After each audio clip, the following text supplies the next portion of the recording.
The Tom Woods Show, episode 699. Prepare to set fire to the index card of allowable opinion. Your daily dose of liberty education starts here. The Tom Woods Show. If you're a homeschooling parent and you're tired of running yourself ragged, then check out the self-taught Ron Paul curriculum. And check it out through my special link where you get 3 free bonuses totaling $160. My special link? ronpaulhomeschool.com. Hi everybody, Tom Woods here. Seems like lately I'm always talking about stupidity on the universities, but it's just such a rich subject with so many areas to explore. And one of the things going on some universities these days is a fossil fuel divestment movement among the students, trying to get the university to move its investments out of fossil fuels and into whatever else. And there are a lot of reasons that that's not a wise thing to do, and it's interesting to talk about because there's so many topics are related to this. University stupidity, fossil fuels, etc. So joining me to talk about this phenomenon is the co-author of a new academic paper on this subject and why it's a bad idea. And that's Pierre Desrochers, who joins us once again. He is an associate professor of geography at the University of Toronto. He's an affiliated scholar with the Mercatus Center, and he holds his PhD from the University of Montreal. Pierre, welcome back to the show. Thanks for having me. I've been reading your paper, just told people about it, and I thought it'd be an interesting topic for discussion, especially with all the attention that Alex Epstein has been getting on the fossil fuels front. And now he's attracted quite a bit of notoriety for himself on precisely this topic. No, he's been indeed very effective. Yeah, that's right. And he's extremely unapologetic. He's, in that way, a very classic Randian, I suppose. I'm going to link to this paper that you sent. I assume that's okay? Sure. This will be linked at tomwoods.com/699, so people can read for themselves. But the executive summary gives people a good sense of where you're going with this, but as does the table of contents. So if people just want to take a quick look at it, they'll get a sense of all the stuff that you're covering here. But let's first talk about, when did this whole fossil fuel divestment movement get started? Well, it got started in 2010 when some student activists at Swarthmore in Pennsylvania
should be dangerous and would bring us to a threshold from which we could never recover.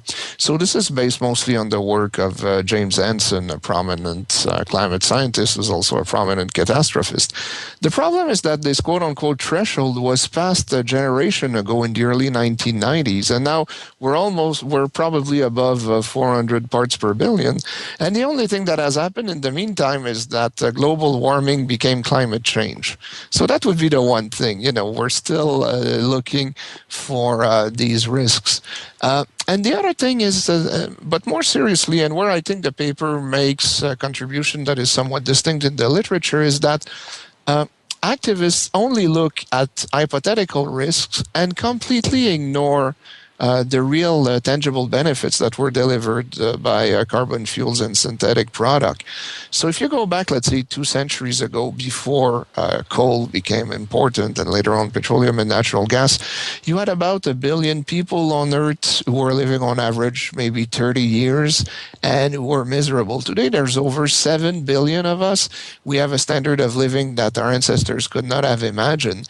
And granted, entrepreneurship, innovation, good institutions were all important in that, but there's no way that we would have what we have today without carbon fuels. And so the first irony that is completely missed by activists who tell us that billions of lives are at stake is that there wouldn't be billions of lives to begin with if humanity had not used a lot of carbon in the past. Yeah, it's funny you say that, because I've had somebody who basically is an anti-civilization anarchist. I mean, that's really how she describes herself. She's anti-civilization. Civilization is unsustainable, she says, and it has led. She said that I basically refuse to recognize the merits of her arguments because I need to stay in my comfortable delusions so I can continue to enjoy the benefits of civilization. But she says that civilization is itself the problem. It was very, very blunt and frank about this. And I, for a long time, I thought people like that didn't actually exist, but they in fact do. And so she even said... And some of them are even tenured. Yeah, as a matter of fact. And so she even said that the civilization that I defend has led to the loss of countless lives. And my response was, well, if we got rid of the civilization I defend, you don't even deny that certainly billions of people would perish. So don't come telling me all about human life, which is the one thing you care nothing about. Yeah, that's the thing. And the irony, and what is difficult for these people to grasp, is that, again, human population has gone up by about 7 times, let's say, in the last 2 centuries. And yet you look at every environmental indicator, and most of them are actually doing a lot better. So our air is cleaner, our water is less polluted, forests are making a comeback the world over. And what happened really is that humanity substituted resources that were produced on the surface. So, plants, animals, things that we used to grow for synthetic dyes, wood, biomass, what have you, by resources that came from under the ground. So coal, natural gas, petroleum.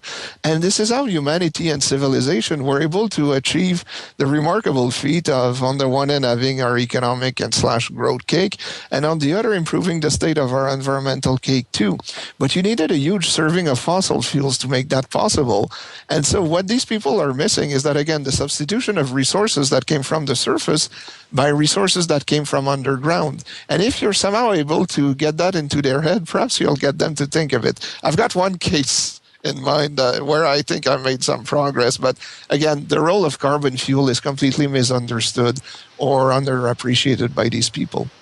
What's the impact on the world's poor if the policies these people favor were to be implemented?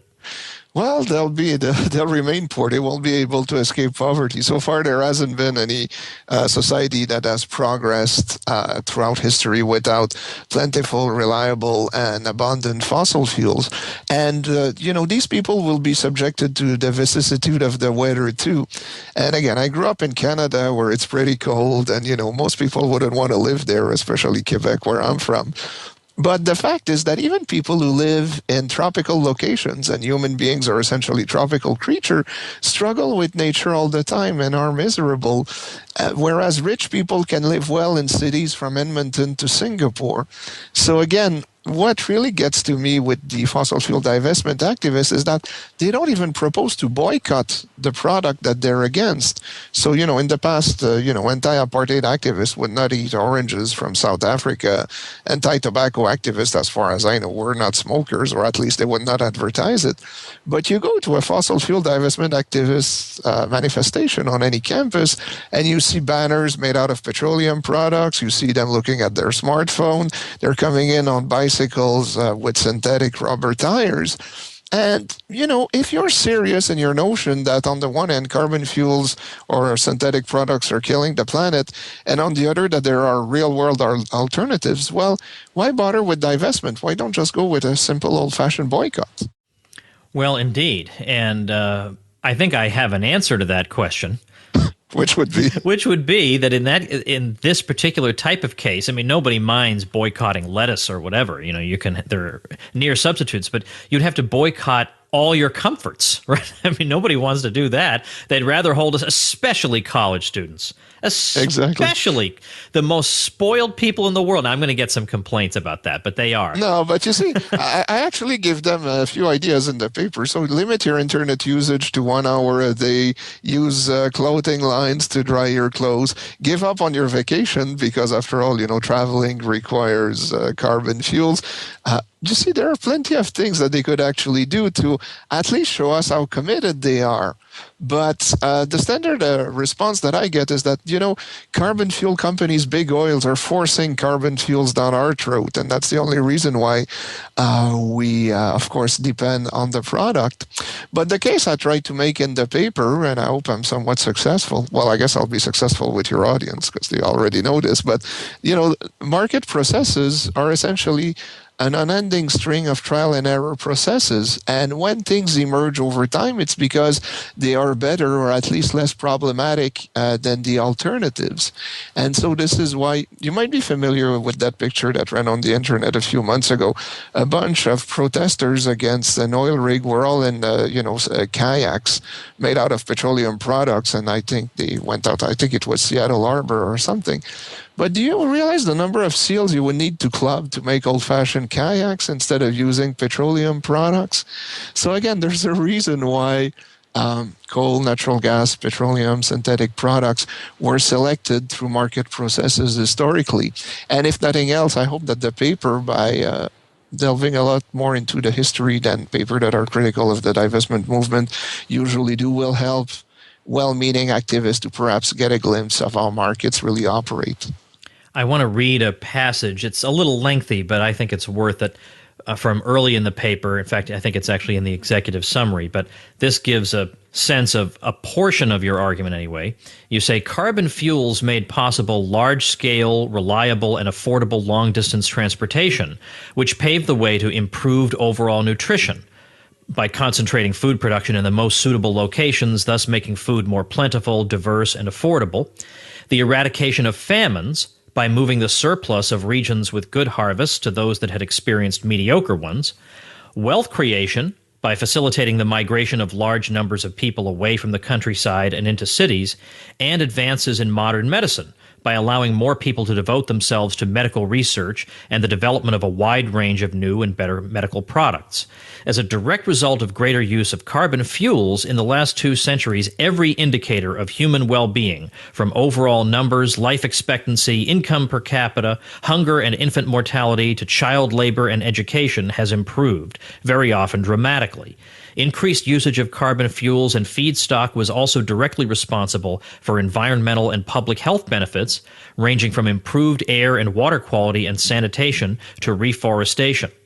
For instance, kerosene, propane, and heavy oil displaced poor quality biomass fuels, such as firewood and dung that filled houses with soot, particles, carbon monoxide, and toxic chemicals, and still kill millions of people today who cannot afford carbon fuels or electricity. Humanity's increased reliance on resources extracted from below the Earth's surface helped preserve and promote life forms on the surface. A case in point is the relatively recent large-scale reforestation of all advanced economies and of some developing economies, economies, e.g., China, India, Bangladesh, and Vietnam, that can be traced back to carbon fuels driven advances, such as drastically increased agricultural yields that made much marginal agricultural land uneconomical and available for spontaneous reforestation, and so on. So, the reason you point all this out is to note that none of these points are even raised, are even acknowledged, and not even in a footnote in these campaigns. Yeah, and I've read a number of campaign documents, and this is what is really sad in the end, in my opinion, because again, the focus is all on hypothetical risk that might kill us in the future or kill some of us in the future, but the lack of access to carbon fuels today is literally killing millions of real people each year. So again, one of the main public health problems in the world today is indoor air pollution in less advanced economies. So people who don't have access to kerosene, propane, or something better will burn literally whatever crap they found around where they live. And this is, of course, much worse than smoking, among other things. So it's estimated that between 4 and 5 million people each year, mostly mothers and young children who are around the fireplace wherever they cook what they're eating, will actually die from that. And so, there are real victims here. Poverty is a much worse killer than potentially significant climate change to which rich people could adapt. And again, denying access to reliable, affordable, and scalable energy is guaranteed to kill people. And again, somehow this just doesn't register with activists. And again, I don't question so much 20 years old who've never heard anything else in their lives, but the leaders of this movement, and unfortunately a number of professors who are also embarking on this bandwagon, should know better. That passage from your paper that I just read, where you're talking about all these great benefits, and you note that these divestment documents don't make any reference to this, it actually called to mind, there's a passage, I can't recall it exactly right now, but in the Communist Manifesto, where Karl Marx freely acknowledges the contributions made by the bourgeoisie. They have to go, of course, they have to be gotten rid of, but he absolutely acknowledges the tremendous advances in production and wealth and construction. But the left has completely abandoned this agenda today. I mean, it used to be that old-fashioned Marxists would actually care about poor people, but somehow you look at the left today, or at least the environmental left, and they've gone completely Malthusian. Humans are a burden. I mean, not them, not themselves, of course, but other people. And again, the lack of understanding of energy system, the lack of understanding of the fact that, again, as you alluded to, without long distance transportation, most of us would starve or would at least experience famine a few times in our lives, like was the case historically. When you depend entirely on local food, well, you will have flood, you'll have rain, you'll have too much rain, you'll have all sorts of problems. All these benefits that we take for granted simply cannot be taken for granted. But unfortunately, it's you were mentioning Alex Epstein before. He's very good at making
and natural gas. Others have said, well, we don't own any energy stocks, but we won't invest in the future. And I'm talking here like big prominent institutions like Stanford, Oxford, and a few of those. But most university administrations have actually refused to divest. And in their case, if you read the statements, they will always, of course, give the obligatory nod to, global warming, and we need to go to do something else. But they obviously realize that a lot of these stocks are managed through commingled funds. So meaning that, professional money managers who manage the accounts of many different clients are actually managing their energy stocks. And if the universities were to divest, well, there would be penalties associated with that.